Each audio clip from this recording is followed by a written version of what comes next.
Então, eu queria agradecer primeiro ao professor Paulo Speller por estar aqui com a gente no ciclo de debates do IMEA, com o tema de educação. Professor Paulo, muito obrigada. O senhor foi secretário-geral das Organizações dos Estados Ibero-Americanos, né? E esse ano a gente ingressou no programa de mobilidade Paulo Freire. Eu queria saber se o senhor podia explicar para a gente de que se trata o programa e qual é o objetivo dele, né? Bom, não preciso dizer, bom, primeiro, muito obrigado pela participação aqui, né? É um prazer estar aqui com vocês, com o IMEA, com o Unilab, com o Nila. A gente sempre confunde, né? Os nomes são muito parecidos, mas que bom voltar aqui. Bom, Paulo Freire é uma referência, né, a nível mundial da educação brasileira e já conhecida em tantos países.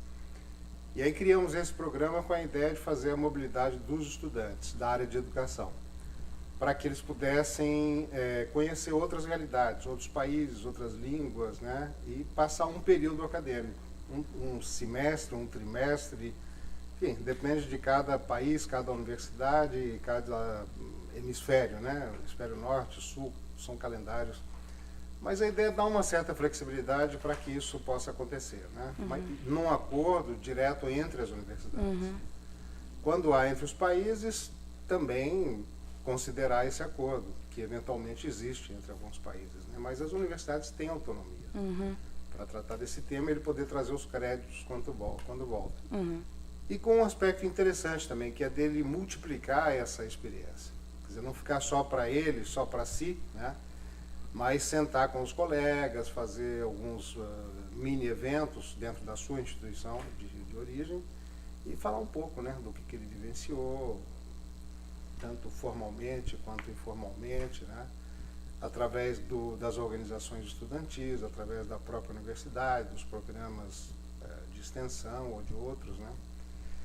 E tem dado resultados muito bons. A gente começou o programa, né, e, quer dizer, são estudantes que saem de um país para outro, não necessariamente aquele para onde ele foi é o que vai mandar. Quer dizer, aí tem 1000 possibilidades, né, porque são mais de 20 países. E a expectativa era de que a partir deste ano, ou do ano que vem, também a Espanha entrasse. Porque muitos estudantes hispano-americanos, sobretudo, né, eles têm como referência as universidades espanholas, né? Mas, quer dizer, nós estamos incentivando, então, tem gente saindo do México, indo para Cuba, para o Brasil, para o Chile, para, enfim, Uruguai, rodando, República Dominicana, todos os países praticamente da América Latina já estão participando.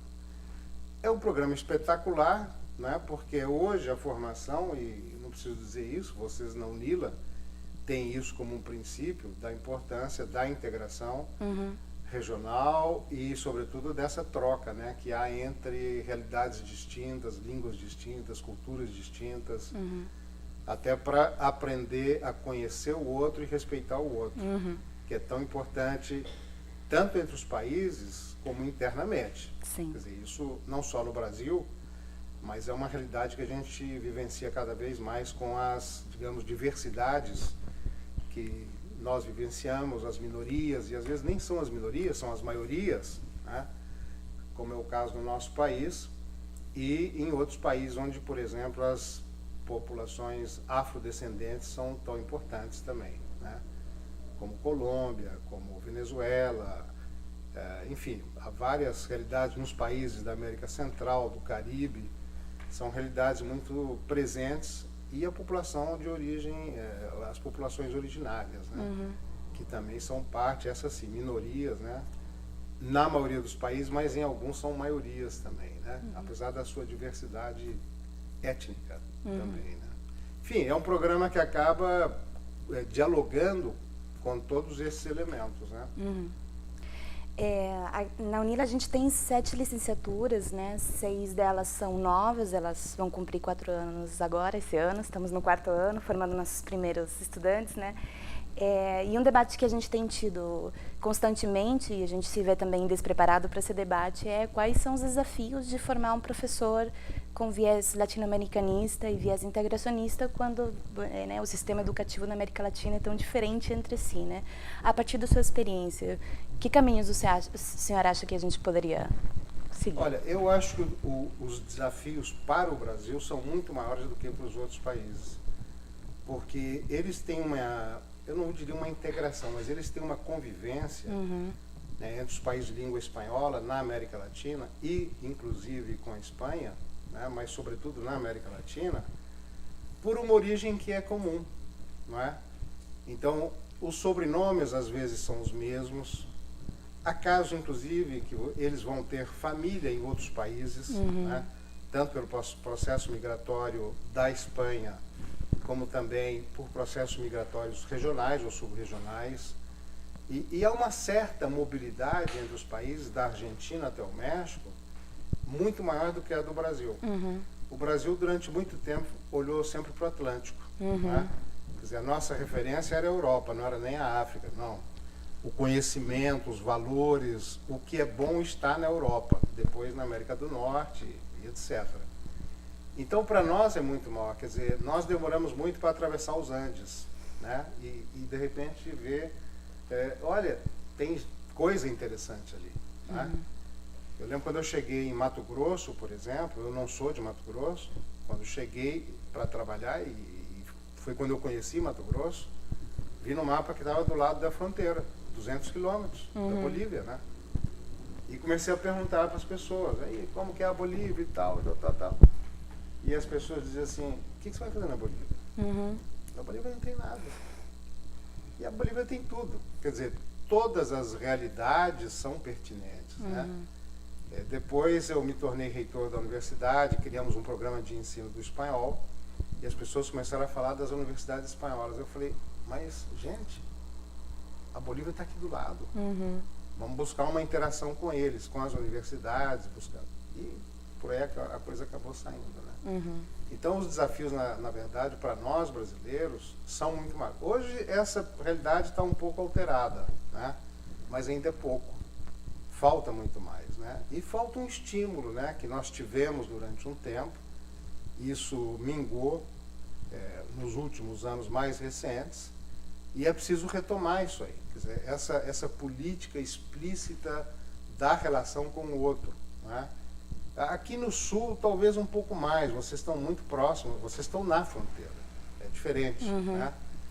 Mas quem está em Porto Alegre, as universidades, etc., do Rio Grande do Sul, tem uma convivência com a Argentina, sobretudo com o Uruguai também, mas o resto do Brasil, e mesmo assim é pouco, né? Pela proximidade territorial, deveria ser muito mais. Por quê? Porque não há políticas. Não é? Sempre é complicado. Ah, não, você vai para o exterior, então tem que ter um processo, não sei o quê, uma autorização, tarará.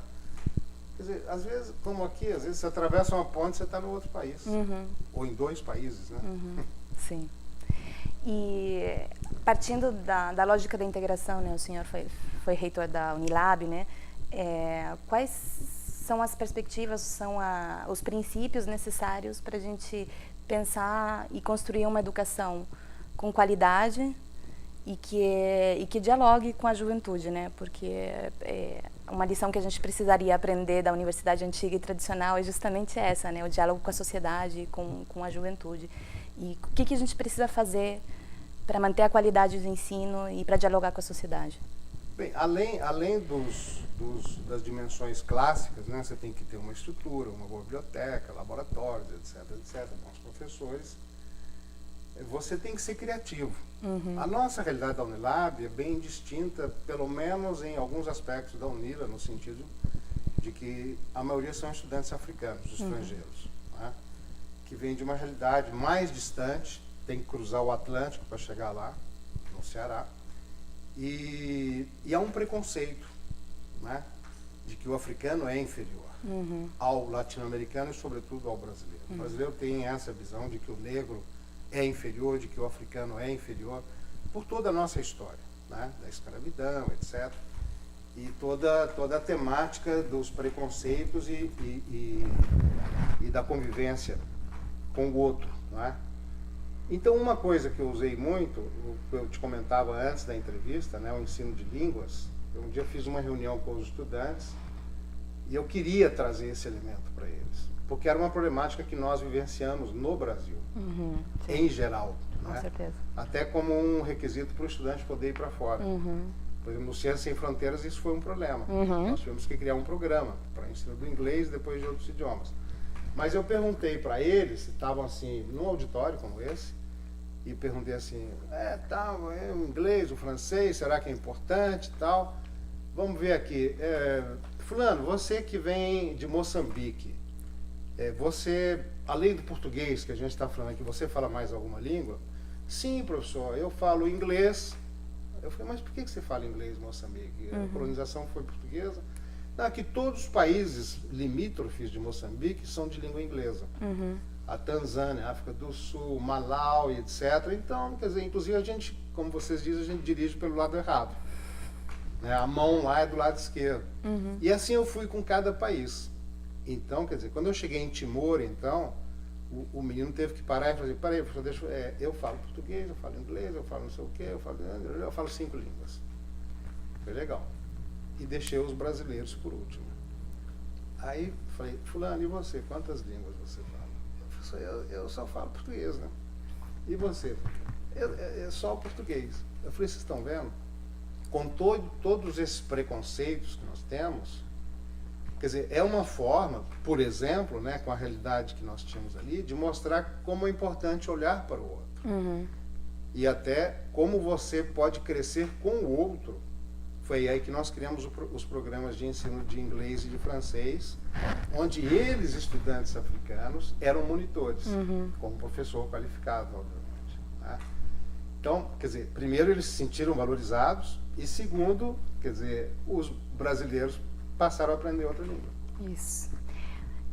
Para encerrar, eu queria perguntar para o senhor, especialmente nesse contexto que a gente está de tanta desesperança, de tanta desinformação, qual mensagem o senhor deixaria, especialmente para os jovens, né? Porque a gente vê não só nós professores e os técnicos, mas os estudantes quase sem perspectiva de futuro, entrando no desespero, muito sozinhos, muito tristes, muito deprimidos. Qual seria a mensagem para... Olha, primeiro conhecer a nossa história, né? Quer dizer, não é a primeira vez que a gente vive isso. Quer dizer, isso já aconteceu em outros momentos e em outros países. Sim. Eu passei 4 anos na Espanha agora. Quer dizer, a Espanha vivenciou uma crise que está querendo sair dela, mas não saiu ainda, com um desemprego muito alto, de perto de 20%. E aí quando você vai ver o desemprego dos jovens, é de 30%, 40%, 50%. Por quê? Porque é um mercado que está com essa problemática, né? Então eles estão absorvendo mão de obra, quer dizer, trabalhadores com experiência, que eles não têm. Então eles ficam de fora. Então, quer dizer, é uma realidade que está presente no mundo de hoje. Sim. O que é importante nesse contexto? Além de você entender, claro, tem um problema, e aí, eu entendi, mas o que eu faço, né? Que vai ser da minha vida? É você ir além dos slogans, né? Que estão muito presentes, muito na moda, até por essa comunicação tão internética que nós temos hoje, né? Que você não lê mais do que uma telinha, ninguém mais quer ler um livro, né? Ou um artigo, um jornal, ou o que seja. É ir além daquelas frases de impacto, daqueles slogans, procurar aprofundar aquilo e ver que nós, e sobretudo nós, Brasil, temos uma perspectiva de crescimento, de desenvolvimento muito grande e que não pode ser para poucos. Nós somos mais de 200 milhões. É muita gente, e são muitos jovens, né? Então é buscar justamente essas alternativas que nós temos que construir. Ela nunca vai se dar pronta. E não se iludir com frases de efeito, nem com receitas que às vezes aparecem por aí, né? Não se deixar levar por esse tipo de coisa. Por exemplo, o que você está vendo hoje em alguns países? É a construção de ambientes que permitem o desenvolvimento de projetos em que se criam oportunidades de trabalho, de produção muito grandes, as startups, por exemplo, né? em que o jovem, muitas vezes, diante desse quadro de desemprego, ele pode, e isso tem acontecido, criar pequenos empreendimentos onde ele constrói uma alternativa para si. E para alternativa, né? E vai ao encontro de demandas da sociedade. Quer dizer, não vai inventar nada que não tenha a ver com demandas que são pertinentes da sociedade. E, claro, numa perspectiva sempre de construir uma sociedade mais justa e melhor, cada vez melhor. Exatamente. Muito obrigada, professor. Agradecemos muito pela charla. Obrigado. E sua presença aqui na UNILA. Muito obrigada.